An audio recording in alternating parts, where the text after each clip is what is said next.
이 시간에 제가 마스크를 좀 벗고 말씀을 증거하겠습니다. 기도하겠습니다.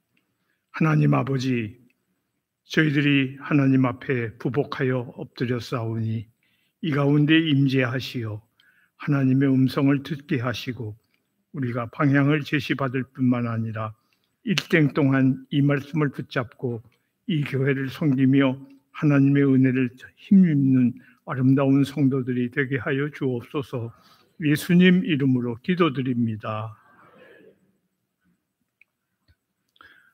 오늘 특별히 존경하고 사랑하는 이규정 목사님이 심무하시는 동대천교회 25주년을 맞이해서 그리고 특별히 예배당을 새로 지어서 입당하는 일 얼마나 감사한지 정말 눈시울이 뜨거울 만큼 감사한 마음 그지없습니다.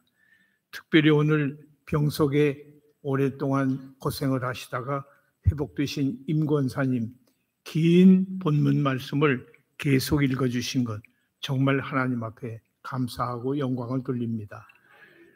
우리 임마누엘 찬양대 열렸다 하늘문이 눈물 겹도록 또 역시 굉장히 은혜로운 찬송을 불러주신 것 진심으로 감사드립니다. 이 시간에 내외 기분들이 함께 참여하고 우리 성도님들이 참여한 자리에서 여호와께서 집을 세우지 아니하시면 시편 127편 1절에 있는 말씀을 제목으로 삼고 말씀을 상고하려고 합니다. 다윗 왕이 이스라엘의 성군 아니겠습니까? 근데 그 다윗이 집권 초기에 왕이 돼서 자기 궁궐을 먼저 지었어요. 백향목으로 아름다운 궁궐을 지어놓고 전쟁에서 또 이겼습니다. 승리를 하고 자기 왕궁에서 살다 보니까 하나님 앞에 기도가 나왔어요. 하나님, 당신은 천막 속에 거하시는데 내가 백향목 집에 왕궁을 짓고 사니 아무래도 하나님이 거하실 처소를 지으면 좋겠습니다 하는 마음이 생겼습니다. 그래서 심지어 시편 69편 9절에 보면 주의 집을 위하는 열성이 나를 삼키고 주님의 집을 위한 열성이 자기를 삼켰다고 그랬어요. 그러면서 이 말씀을 나단 선지자에게 보고를 했습니다.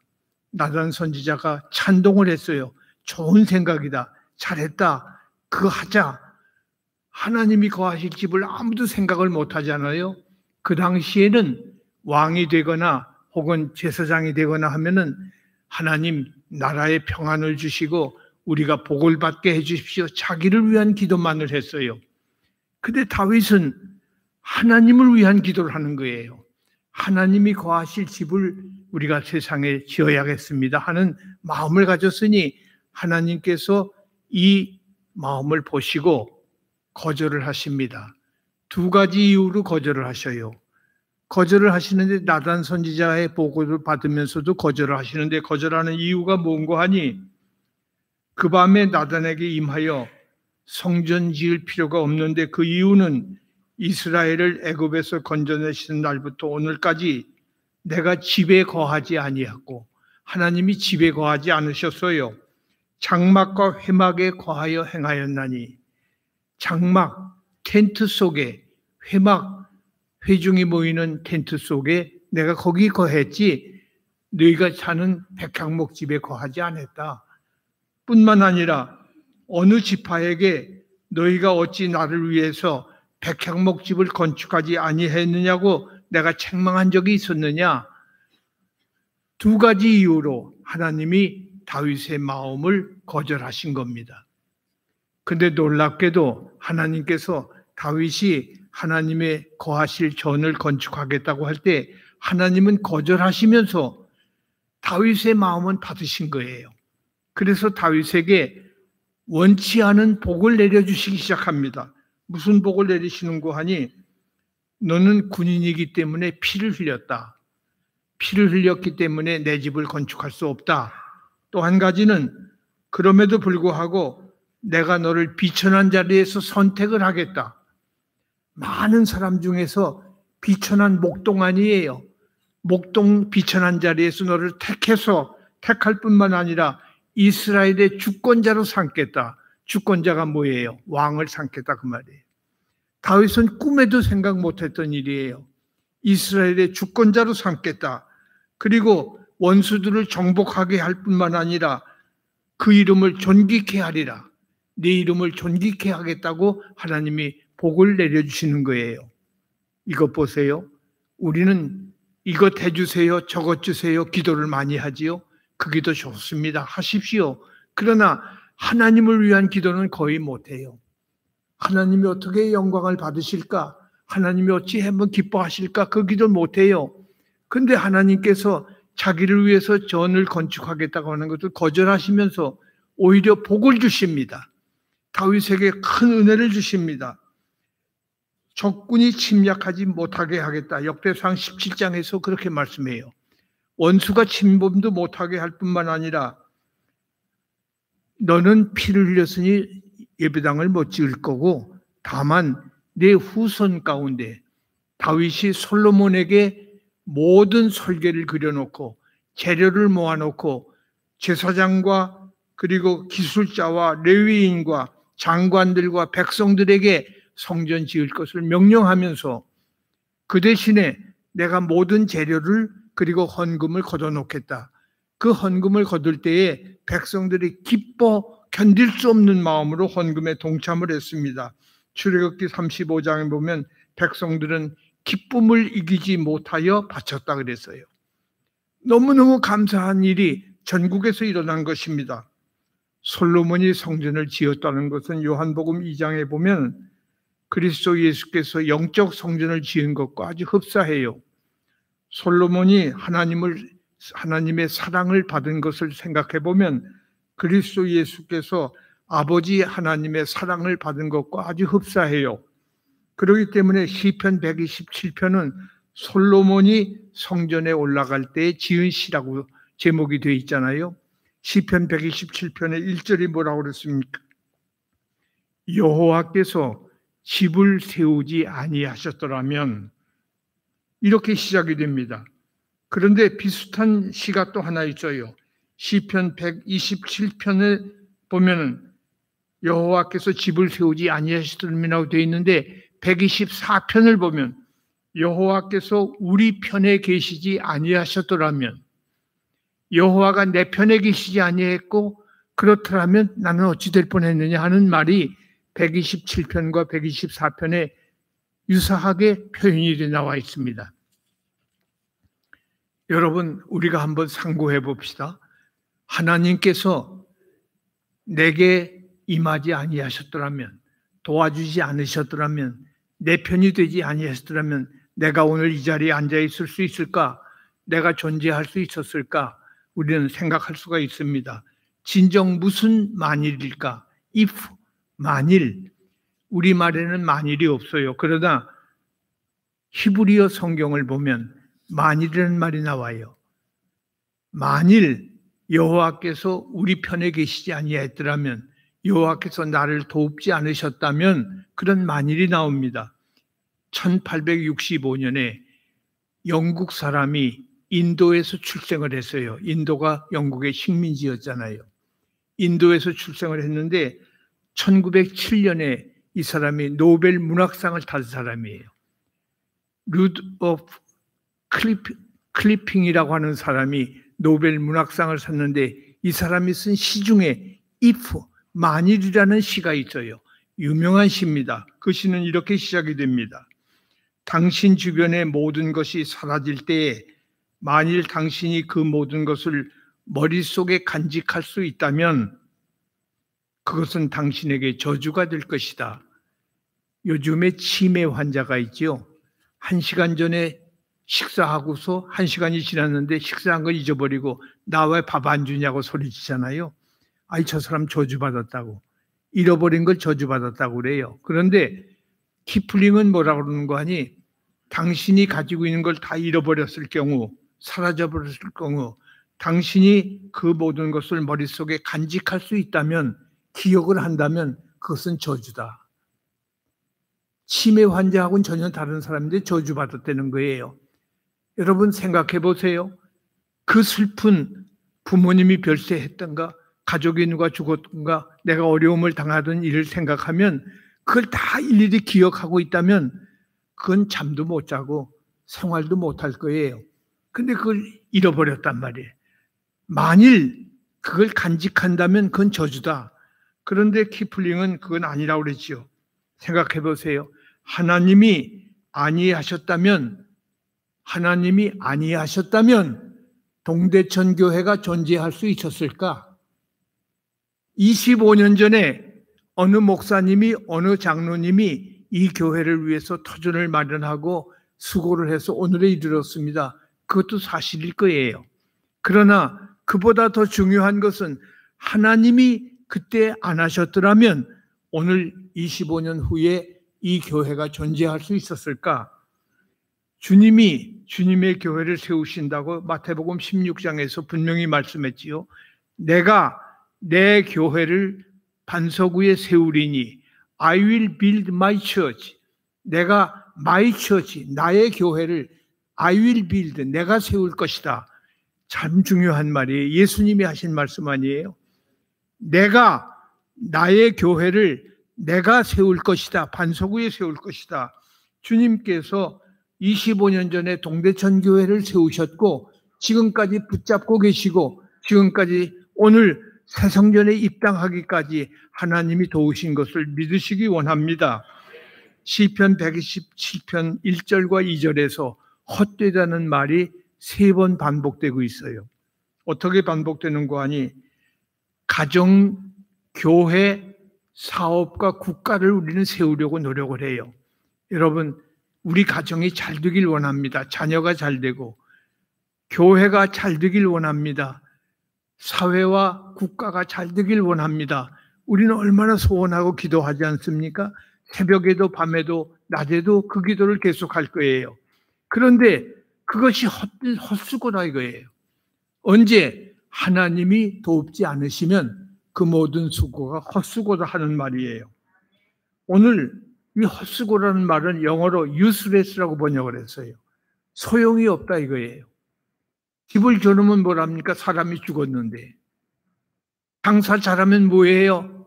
사고가 나서 폭발돼서 화재가 나버렸는데. 그러니 useless, 필요 없게 돼버렸단 말이에요. 소용이 없게 돼버렸다. 성을 쌓고 나라의 기강을 세웠다고 해서 하나님이 돕지 않으시면 헛되도다. 사업을 세우고 부귀를 쌓아도 하나님이 돕지 않으시면 헛되도다. 학교와 가정에서 자녀를 교육시켜도 하나님이 도우시지 않으면 헛된 일이 될 헛수고뿐이다. 그러므로 하나님 없이 세우는 자마다 하나님을 의지하고 하나님의 은혜를 받고 하나님의 도우심을 입어야 그 일이 아름다운 열매를 맺는 것이지 그렇지 않으면 모든 것이 헛수고라는 것입니다. 특별히 127장 1절에서 여호와의 집이라는 말이 나와요. 여호와의 집, 여호와께서 집을 세우지 아니하시면 이 집이라는 말은 히브리어로 바이트라고 읽습니다. 이 바이트라는 말은 한 가정을 말하거나 한 성전을 말해요. 하나님이 가정을 세우지 아니하시면 하나님이 특별히 성전을 세우지 아니하시면 너희 수고가 헛수고다. 아무리 해도 헛수고다. 오늘 교회는 영적 지도자의 수고로 동대천 교회는 이규종 목사님 부임하신 지 한 5년 됐는데 5년 동안 얼마나 수고를 하셨어요. 예배당 짓는 일은 해보지 않은 사람은 잘 못할 거예요. 저도 평생 교회를 5개 교회를 개척했습니다. 근데 그 교회 중에 예배당을 지은 교회는 2교회예요. 하나는 서울의 충현교회라고 합동 측의 제일 큰 교회예요. 그 다음에 또 하나는 지금 현재 심의했던 서울교회예요. 그 교회도 아름답게 지었어요. 파이프 올간에 아주 굉장히 아름다운 교회예요. 그런데 그 아름다운 교회를 지었고 그 웅장한 교회를 지었지만은 그것이 영적 지도자의 노력으로 된 게 아니에요. 성도들의 열심으로 된 것이 아니란 말이죠. 사도행전 11장 21절에 위대한 말씀이 있어요. 주의 손으로 믿는 사람의 수가 더해갔다. 동대천 교회가 전도왕이 있고 교회 시설을 잘 꾸며놨고 많은 사람들이 헌신함으로 예배당이 점점 부흥으로 꽉 차 있고 아름다운 교회로 화해지고 있다. 그런 소문이 들릴 거예요. 그러나 어느 한 사람이 어느 몇 사람이 수고해서 교회가 부흥하는 것이 아니라 by the hand of the Lord, 주님의 손으로 교회의 수가 더해졌다고 그랬어요. 주님이 더해 주셔야지 교인이 늘어나는 거지 억지로 뺏어오거나 억지로 심는다고 되는 게 아니라 그 말이에요. 주님의 손으로 더해진다. 사도행전 11장 21절 말이에요. 교인들의 전도나 봉사나 좋은 시설로 부흥하는 것이 아니고 하나님의 은혜와 복을 받아야 교회가 부흥하고 하나님의 뜻을 이루는 교회로 성장할 수 있는 것을 말씀합니다. 하나님이 세우지 아니하시면 인간의 수고가 헛되도다. 인간의 수고가 헛되요. 이 예배당을 짓기 위해서 설계사가 있을 것이고 건축회사가 있었어요. 얼마나 수고를 많이 했습니까? 이 아름다운 예배당을 짓기 위해서 설계를 잘했고 또 예배당을 짓기 위해서 많은 수고를 한 건축회사가 있습니다. 하나님이 세우지 아니하시면 텅 빈 헛수고를 했고 텅 빈 집같이 유스레스, 빈집처럼 소용이 없는 집이 되어버리고 의미가 없는 그런 집이 될 테니 헛되고 헛수고뿐이다. 참 안타까운 일이지요. 우리가 모든 일을 할 때 헛수고하면 어떡합니까? 만일 하나님이 내 편에 계시지 아니하였다면 나라를 지키는 성을 지키는 일도 헛수고다. 파수꾼의 경성함이 헛서로다. 군인들이 지키고 경찰이 지켜도 다 헛수고다. 여호와께서 성을 지키지 아니하시면 파수꾼의 깨어 있음이 헛되도다. 위정자가 국가의 민생과 시안과 국방과 외교를 안정시키고 확립시키려고 했지만은 하나님의 도우심이 없다면 그것도 헛수고다. 수백만의 군대와 무기를 동원해서 국방을 든든히 하려고 해도 홍수가 나고 태풍이 불고 지진이 일어나고 화산이 폭발되고 전염병이 돌면 이 모든 것들은 삽시간에 초토화되고 마는 것입니다.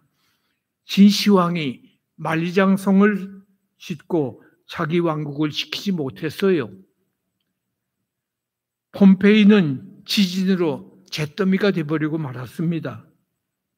죄송합니다. 북한의 김정은은 핵무기를 만들어서 나라를 지키겠다고 지금 얼마나 몸부림을 칩니까? 그러나 그것도 하나님이 함께하지 아니하시면 핵무기로 나라를 지키는 것이 아니라 나라를 망하게 할지도 모릅니다. 북한 남침 6.25 전쟁 시 미국을 비롯한 유엔군이 우리를 돕지 아니했더라면 대한민국이 존재할 수 있었을까? 시편 124편은 여호와께서 우리 편에 계시지 아니하셨더라면 마치 사냥꾼의 올무에서 벗어난 새처럼 구원과 승리는 없었을 것이다. 사냥꾼의 올무에서 벗어난 새가 얼마나 자유롭습니까? 그것은 있을 수가 없다. 하나님이 하셔야 된다. 하나님이 이스라엘의 보호자요 놀라운 인도자임을 이렇게 고백하고 있습니다. 사탄 마귀는 지금도 우는 사자처럼 우리를 삼키려고 덤벼들고 오늘의 구원은 전적으로 하나님의 은고임을 고백하시고 감사하시기 소원합니다. 시편 120편 4편에서 물이라는 말이 나옵니다. 히브리 말로 마임이라고 읽어요. 이스라엘을 압박한 열국의 세력들이 홍수처럼 물이 물밀듯이 몰려와서 생명을 위협하고 지진과 해일과 전염병 같은 자연재앙과 사고 앞에서 구데기 떼처럼 쓸려 죽어버릴 것이 우리들이 아니었겠는가? 중공의 모택동이 인구 감소 정책으로 1950년 11월 27일에 중공군 100만 명을 전쟁터로 한반도로 보내서 인해 전술을 통해서 유엔군이 압록강 앞에까지 진격을 했다가 퇴각을 하는 그런 안타까운 일사후퇴 사건을 우리 가운데 기억하는 분이 계실 겁니다. 그때 우리 모두는 우리가 이번에는 현해탄의 물고기밥이 되지 않겠나, 이런 우려를 가지고 피난을 가지 않았습니까? 바람이 불고 창수가 날고 고난이 와도 무너지지 않는다고 하나님은 약속하셨는데, 그건 누구에게 약속했어요? 반석이 되신 예수 그리스도를 믿는 성도들에게 약속을 한 것인데, 일사후퇴 때 우리가 쫓겨갈 때에 하나님 앞에 얼마나 많은 기도를 했습니까? 놀랍게도 동양의 예루살렘으로 알려졌던 평양에서부터 북한의 각 도시마다 북한 주민 인구 3분의 1인 300만 명이 일사후퇴 때에 북한에서 남한으로 피난을 오게 된 거예요. 북한은 동양의 예루살렘이라는 말을 들었어요. 예수 믿는 사람들이 그렇게 많았을 뿐만 아니라 예수 믿는 그 심도가 아주 깊었어요. 300만이 남한에 와서 기독교 국가를 만든 것이 바로 북한 난민들이에요. 그때에 대한민국이 기독교 국가를 만들고 자유 대한민국을 건설하게 되었고, 오늘 세계의 우뚝 선 나라가 되게 만든 것은 하나님의 돌보심이 있었고 하나님의 은고임을 다시 한번 고백하고 감사하시기 원합니다. 만일 하나님이 내 편에 계시지 아니하였더라면 내 원수는 나를 산산조각이 나도록 뼈를 꺾고 나를 삼켰을 것이다.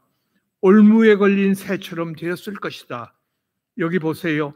새는 덫을 보지 못한대요. 잡히면 스스로의 힘으로 빠져나올 수가 없습니다. 그런데 우리의 죄와 타락과 나쁜 습관의 올무로부터 속임과 미혹과 파멸에서 벗어난 새처럼 은혜와 기쁨을 체험할 수가 어찌 우리에게 있겠습니까? 올무가 끊어짐으로 우리가 벗어날 수가 있다고 했는데 어떻게 올무가 끊어질 수 있어요? 하나님이 도우심이 없이는 올무가 끊어지지 않아요. 미국의 더글라스 메가더 장군이 1962년도에 그의 모교 미 육군사관학교 웨스트포인트에서 그 학교 최고의 명예 메달을 받는 그런 영광스러운 자리를 가졌어요. 그때 메가더 장군이 탑사에 나서서 단에 올라와서 크게 외칩니다. Duty, freedom and country. 의무와 자유와 조국을 위해서 나는 평생을 살았다. 의무와 자유와 조국을 위하여 나는 평생을 살았다. 그 다음 말이 아주 위대한 말입니다. 그 다음 말이 마지막 말이 무엇인가 하니 하나님의 도우심으로 이것을 할 수 있었다. 의무를 다한 것도, 자유를 수호한 것도, 그리고 조국을 위해서 산 것도 하나님의 도우심으로 했다는 말을 했습니다.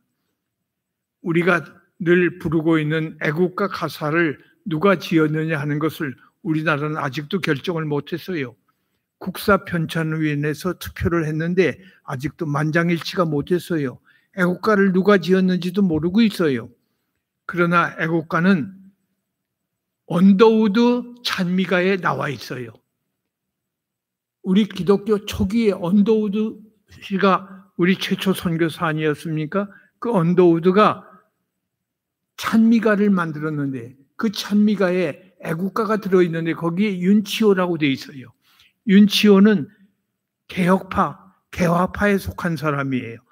그 당시에 갑신정변 때에 그걸 주도했다고 그래서 정부가 그를 체포하려고 그러니까 중국으로 도망을 갔어요. 중국으로 피신해서 마침 기독교 선교사가 세운 기독교 대학에 가서 공부를 하고 있었어요. 그때 거기서 세례를 받고 미국으로 가서 에머리 대학, 그것도 기독교 대학에 거기 있다가 1907년에 스코틀랜드 에딘버러에서 세계 선교사 대회가 1회로 모였을 때, 최초로 모였을 때에 그 당시 대회장이 존 몰트라고 하는 분이 이 윤치호라는 분을 발견하고 너는 한국 대표도 아니고 미국 대표도 아니다. 꼭 참여해야 된다. 너 같은 사람이 참여해야 된다고 해서 특별 초청장을 보내서 윤치호 씨가 에딘버러 선교사 대회에 참여를 했어요. 그 윤치호 씨가 거기 참여를 하고 애국가를 가사를 만들었는데 하나님이 보호하사 우리나라 만세, 하나님이 보호하사 우리나라 만세, 이거 찬송가에 들어가 있어요. 그런데 그걸 아니라고 그러면 안 되죠. 안창호가 지었다고 하는 학설을 지금 자꾸 주장하는 분도 있는데 이거는 하나님이 보호하사 우리나라 만세라는 이 말을, 안창호 씨도 물론 기독교인이에요. 그도 경신학교를 졸업한 사람이에요. 윤치호 씨는 왕족에 속한 사람이었어요. 근데 이렇게 귀족 출신이 개화파에 속해서 나라를 사랑하는 마음이 생겨서 애국가까지 신 사람이에요. 우리는 하나님이 보호하사 우리나라 만세라는 이 위대한 애국가를 부를 수 있는 하나님의 도우심이 없이는 이 나라가 존재하지 않는 것을 여러분 믿으시고 확신을 가지시고 이 교회를 섬기시기 소원합니다. 한 걸음 더 나가서 하나님이 아니 도우시면 우리의 사업을 세우는 일도 헛되다. 하나님이 돕지 않으시면 여러분 농사 짓는 일, 광업하는 일, 어업하는 일, 상업하는 일 다 헛수고뿐이다. 너희가 일찍 일어나고 늦게 누우며 수고의 떡을 먹음이 헛되도다. 일찍 일어나고 늦게 누우고 수고의 떡을 먹는다 해도 헛수고뿐이다. 여기 수고의 떡이라는 말을 히브리어로 읽으면 복수형으로 되어 있어요. 수고를 많이 한다는 말이에요. 노동을 많이 하지만 기쁨보다는 염려와 걱정이 더 많아질 것이다. 그러므로 여호와께서 그 사랑하는 자에게는 잠을 주시는도다. 2절 말씀에 있죠. 여호와께서 그 사랑하는 자에게는 잠을 주시는도다. 잠이라는 말을 히브리어로 세나라고 읽어요. 이 말은 높아지다, 출세하다, 영광을 주신다. 잠자는 동안에 일 안 해요. 아무것도 몰라요. 근데 잠자는 동안에도 하나님이 사랑하는 자에는 높아지게 해주시고 출세하게 하시고 영광도 주신다. 하나님이 도우셔야 출세도 하고 영광도 받고 높아지는 일도 행할 수 있는 일로 우리는 믿는 것입니다. 잠자는 동안에도 진급도 하고 영광도 갖고 부도 누릴 수가 있다. 사업의 영역도 하나님 손에 있음을 믿으시고 오늘도 하나님 앞에 영광을 돌리시는 우리 모두가 될 수 있기를 다시 한번 간절히 소원합니다. 한 걸음 돌아가서 가정을 하나님이 세우지 아니하시면 헛되도다. 현대인의 가정이 흔들리고 있어요. 여러분의 가정은 든든합니까?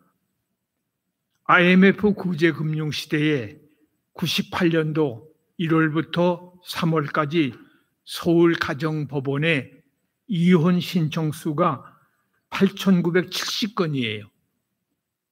불과 3개월 동안에 8,970건의 이혼 소송이 서울에서 일어났어요.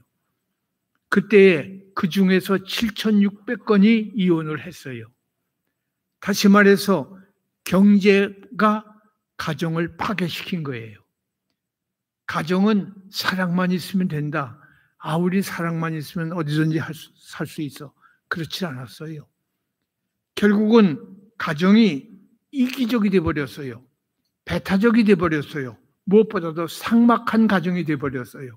그렇기 때문에 경쟁사회에서 이겨야 산다고 하는 강박관념 속에서 전략기지화된 것이 오늘의 가정입니다. 이기적 음모 집단이 돼버리고 만 것이 오늘의 가정이에요. 3절과 5절에서 보라 가정을 세우는 자는 복이 있도다. 가정을 세우는 자가 복이 있습니다. 그가 인생을 세운 자요 승리자요 상 받을 자라는 말입니다. 자식은 여호와의 기업이요 태의 열매는 그의 상급이로다. 자식은 아들을 말해요. 아들은 여호와의 기업이라고 그랬어요. 태의 열매는 딸을 말해요. 딸은 상급이에요. 상을 받는 거예요. 아들과 딸은 다 뭘 말합니까? 부모의 믿음의 계대를 이을 자녀를 말하는 거예요. 성령의 열매를 풍성히 맺도록 부모의 책임이 거기에 있는 거예요. 내 자녀가 어느 학교를 들어가서 어떻게 성공하느냐, 그것을 부모의 책임이 아니라 자녀의 성령의 열매를 맺을 수 있는 그런 사람을 만드는 것이 부모의 책임입니다. 기업과 상급인 자녀는 전쟁 무기 같은 화살이라고 그랬어요. 부모는 보호를 받고 수치를 당하지 않습니다. 화살통을 집에 갖고 있으니 장사의 화살처럼 시공을 넘어서 멀리 날아가도록 쏘아주는 것이 부모의 책임입니다. 목표를 명중시킬 수 있도록 쏘아주는 것이, 그것이 가정교육이에요. 그것이 교회교육이에요. 자녀를 집에 붙들어 놓고만 있는 것이 아니라 목표를 향해서 멀리 쏘아야 돼요. 나를 떠나서는 너희가 아무것도 할 수 없느니라. 어디를 가든지 주님과 동행하고 주님의 도우심을 입는 것이 자녀가 되어야 할 것입니다. 돈과 명예와 지식과 욕심으로 자녀를 세울 수가 없습니다. 하나님의 도우심이 있어야 자녀를 세울 수 있는 줄로 믿으시기 원합니다. 오늘 읽은 본문 중에 이사야 60장은 포로에서 귀환한 이스라엘이 받을 영광을 말씀하고 있습니다. 우리에게 적용을 해보면 여기 영광이 뭐예요? 하나님께 영광을 돌린다. 헬라 말로 독사라고 읽어요. 독사는 뱀의 이름 아닙니까? 누가 그러는데 그게 아니에요. 헬라 발음으로 독사라고 읽어요. 그게 영광이라는 말이에요. 렉시콘을 찾아보면 to appear, 무엇을 나타낸다 하는 게 영광이에요. 내가 공부를 잘한, 난 머리가 좋아서 공부를 잘했다, 그러지 마세요. 하나님께서 나로 하여금 기억력을 주시고 이해력을 주시어서 내가 공부를 열심히 했더니 잘했다. 하나님을 내죠. 장사를 잘했다. 하나님이 내게 기회를 주시고 은혜를 주시어서 내가 장사를 잘했다. 정치적으로 내가 점점 성공을 했다. 그것도 하나님이 주셨다. 하나님이 도우셨다. 하나님을 나타내는 거예요. 그 사람은 하나님께 영광을 돌린 사람이에요. 내가 했다. 내가 잘했다. 내가 예배당도 세웠고 내가 교회를 어떻게 했다. 그거 아니에요. 하나님이 하셨다. 하나님을 나타내는 아름다운 영광을 여러분들이 나타내시기를 원합니다. 만일 예수 그리스도께서 내 대신 내 자리에서 죽지 않으셨다면 내게 임할 진노와 하나님의 진노와 심판과 고통의 형벌을 내가 어떻게 감당할 수 있었을까? 죽은 다음에 하나님이 나를 향해서 진노하시고 심판하시고 무엇보다도 고통을 영속적으로 줄 터인데 그걸 내가 어떻게 감당하겠습니까? 그러나 그리스도 있는 자들에게는 정죄함이 없나니, 그리스도 안에서 예수님이 대신 죽으셨기 때문에 정죄함이 없어요. 너는 죄인이다. 사탄도 고발을 못하게 돼 있어요. 그런 거로 하나님 앞에서 나 대신 예수님이 죽지 않으셨다면 나는 존재할 수가 없어요. 만일 그리스도 예수께서 우리를 위해서 기도해 주지 아니하셨다면 우리는 어찌하면 좋았을까? 아이고, 목사님, 나는 아무것도 못했어요. 예배당 짓는 일에 그저 기도밖에 한 게 없습니다. 기도밖에라니, 기도보다 더 중요한 게 어디 있어요? 기도한 것이 최고의 봉사입니다. 최고의 하나님 앞에서 헌신인 줄 믿습니다. 주께서 베드로에게 네 믿음이 떨어지지 않도록 내가 너를 위해 기도하노라. 예수님이 베드로를 위해서 기도하고 계셨어요. 너는 돌이켜 네 형제를 강하게 하라. 사탄은 우리를 밀가부로 흔들므로 잃어버린 자가 되었을 것이다. 사탄이 우리를 밀가부르듯이 흔들고 있어요. 그렇기 때문에 그냥 둬버리면, 예수님이 나를 위해서 기도 안 하셨으면 나는 밀가부르듯이 날아가 버리고 말았을 것이다. 만일 하나님이 우리를 위해서 구해주지 아니하셨다면 우리의 삶은 의미도 가치도 보람도 없을 것이다. 모세도 자기 노력을 기울인 후에 하나님께 기도함으로 그가 승리자가 되었습니다. 만일 하나님이 우리를 죽음에서 살려주지 아니하셨다면 우리는 어떻게 되었을까? 죽음은 홍수처럼 우리 생 전부를 쓸어버렸을 것이고 하나님은 죽음의 강 요단강을 우리와 함께 건너주시기로 약속하셨어요. 우리 예수 믿는 사람은 죽음을 두려워하지 않아요. 죽음은 천국 들어가는 입문이에요. 천국 가는 입문이에요. 고린도전서 15장에 이렇게 말씀하고 있어요. 우리 주 예수 그리스도로 말미암아 우리에게 승리를 주시는 하나님께 감사하노니. 우리에게 승리를 주시는 게 뭐예요? 그리스도께서 사망을 이기시고 새 생명을 얻는 영생의 길로 인도하신 거예요. 예수님이 부활하셨기 때문에 그 안에 있는 사람들은 이미 다 승리한 사람들이에요. 만일 하나님께서 우리 교회와 가정과 사업과 국가를 세워주지 아니하셨다면 우리는 교회도 가정도 사업도 국가도 없는 고아처럼 방향도 목적도 없이 헤매이는 인생을 살다가 풀잎의 이슬처럼 무의미하게 떨어지고 말았던 인생이 아니었는가. 마지막으로 그러므로 여호와께 찬양하라. 시편 60편 7절 하반절을 보면 내가 내 영광의 집을 영화롭게 하리라. 내가 내 영광의 집을 영화롭게 하리라. 하나님의 말씀이에요. 하나님께서 내 영광의 집 동대천 교회를 통해서 하나님의 이름을 높이 나타나게 할 것이다. 만일 우리 편에 하나님이 계시지 않았더라면 그러면 우리는 멸망했을 것이다. 우리는 멸망했을 것이다. 그러나 하나님은 우리 편에 계시사 therefore 그러므로 우리는 하나님께 찬양을 돌린다. 시편 124편 8절에 이렇게 끝을 맺고 있어요. 우리의 도움은 천지를 지으신 여호와의 이름에 있도다. 우리의 도움은 천지를 지으신 여호와께 있다. 믿으시고 하나님의 도움을 날마다 청하는 하나님의 백성이 되시기를 원합니다. 하나님은 지금도 하나님의 이름을 위해서 일하고 계셔요. 하나님의 일꾼 가운데서 일하고 계셔요. 하나님의 일꾼을 통해서 일하고 계셔요. 하나님의 일꾼과 함께 일하고 계셔요. 일꾼 가운데 일꾼을 통해서 through, 일꾼과 함께 with, 그 가운데서 하나님이 일을 하고 계셔요. 그렇기 때문에 우리도 일을 해야 된다. 왜? 하나님이 일하시는데 우리는 잠만 자면 안 되잖아요. 찬양을 하자 그 말이에요. 그러므로 내가 내 영광의 집을 영화롭게 하리라. 하나님이 영화롭게 하시는 동대천 교회 새 예배당은 이 시대와 이 지역 사회와 우리 민족의 어둠을 밝히는 등대가 되고 방향을 제시하는 나침판이 되어 기근과 재앙과 질병이 와도 주님의 도우심으로 그 안에 피하는 요새가 되고 방패가 되고 하나님의 임재를 날마다 체험하는 복음의 중심지가 되므로 복음화된 통일조국을 이루는데 하나님 앞에서 모퉁이돌이 되는 아름다운 동대천 교회 될 수 있기를 간절히 소원합니다. 기도하겠습니다. 하나님 아버지, 오늘도 말씀을 주시니 감사합니다.